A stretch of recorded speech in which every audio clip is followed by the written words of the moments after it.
ఓం నమో వెంకటేశాయ. ఏడు కొండల యజమానుడైన శ్రీ వెంకటేశ్వర స్వామి కృపకు పాత్రులు కావాలంటే 7 శనివారాల వ్రతం ఎంతో శ్రేష్టమైన మార్గం.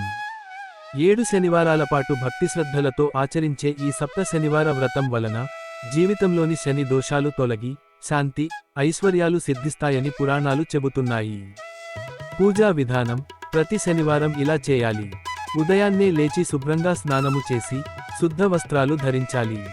గృహంలో లేదా ఆలయంలో శ్రీ వెంకటేశ్వర స్వామి విగ్రహాన్ని లేదా ఫోటోను ఉంచాలి. ముందుగా గణపతి పూజ చేయాలి.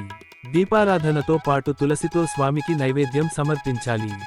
ఓం నమో వెంకటేశాయ మంత్రాన్ని 108 సార్లు జపించాలి.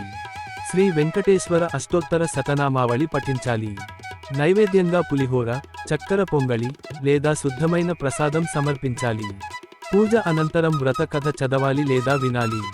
తులసిదళంతో పాదాభివందనం చేసి ప్రసాదాన్ని పంచుకోవాలి.